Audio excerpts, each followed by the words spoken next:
যেটি হাদিসের একটি কথা যে বিপদ কেটে গেলে মানুষ উৎফুল্ল হয়, অহংকারী হয়। যখন আমাদের দিকে বিপদ এসেছিল আমরা আল্লাহর কাছে সহযোগিতা চেয়েছি, দল মত নির্বিশেষে ফাঁসিবাদের বিরুদ্ধে রুখে দাঁড়াতে সকলকে আহ্বান জানিয়েছি। কিন্তু ফাঁসিবাদের পতন হয়েছে, অনেকখানি বিপদ কেটে গিয়েছে। আজকে আমাদের অনেকের মধ্যেই ফাঁসিবাদী আচরণের বহিঃপ্রকাশ দেখতে পাচ্ছি। যে আওয়ামী লীগ, যুবলীগ, ছাত্রলীগের কাণ্ড চাঁদাবাজি দখলবাজির বিরুদ্ধে আমরা লড়াই করেছিলাম, আজকে গণঅভ্যুত্থানের 1 বছরে আজকে আমাদের অনেকের মধ্যেই সেই চাঁদাবাজি, দলবাজি, দখলবাজির আমরা পুনরাবৃত্তি দেখতে পাচ্ছি। গত 16 বছরে এই আওয়ামী ফাঁসিবাদকে টিকিয়ে রেখেছিল ওই 14 দলের শরিকরা। তাদের একটি শরিক দল হচ্ছে জাতীয় পার্টি। আজকে আমাদের একটি নিষিদ্ধ, কিন্তু জাতীয় পার্টির আস্ফলন আমরা দেখতে পাচ্ছি। আমরা পরিষ্কারভাবে সরকারকে বলতে চাই, অনতিবিলম্বে জাতীয় পার্টির কার্যক্রমেও নিষেধাজ্ঞা দিতে হবে এবং এই জুলাই গণঅভ্যুত্থানে আওয়ামী লীগ এবং আওয়ামী লীগের যে সমস্ত দোষর জাতীয় পার্টি সহ জড়িত, নির্বাচনের আগেই তাদের রাজনৈতিক কার্যক্রমে নিষেধাজ্ঞার বিষয়ে চূড়ান্ত সিদ্ধান্ত দিতে হবে।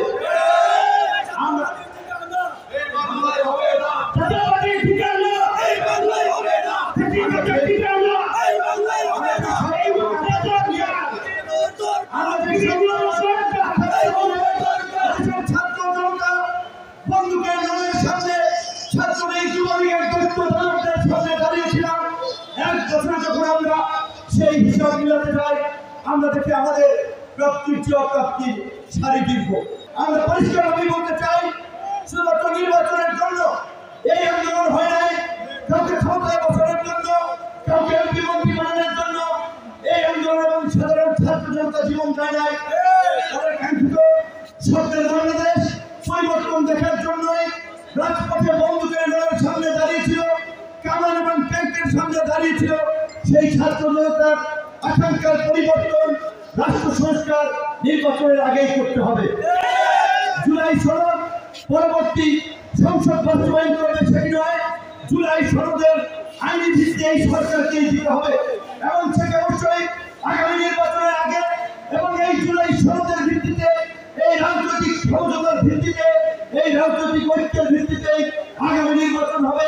দ্বিকক্ষ বিশিষ্ট সংসদ হবে।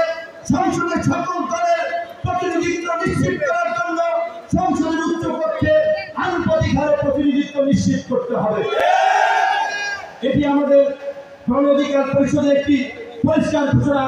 যদিও সরকারের পক্ষ থেকে ফেব্রুয়ারিতে নির্বাচনের তারিখ ঘোষণা হয়েছে, কিন্তু আমরা সরকারকে সতর্ক করে বলতে চাই, রাজনৈতিক দলকেও সতর্ক করে বলতে চাই, জুলাই গণঅভ্যুত্থানকে কেন্দ্র করে আমাদের মধ্যে যে জাতীয় এবং সংহতি গড়ে উঠেছিল, এখন কিন্তু দলবাজি, দখলবাজি, চাঁদাবাজির কারণে আমাদের ঐক্য আছে, অনৈক্য। আমরা পরস্পরের বিরুদ্ধে কাদা ছোড়াছুড়ি করছি।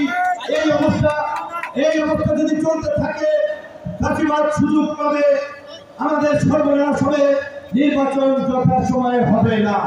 পণ্য পরিবহন থেকে শুরু করে সড়ক পরিবহনে যে চাঁদাবাজি, দখলবাজির যে সিন্ডিকেট, সেই সিন্ডিকেট নির্মূল করা।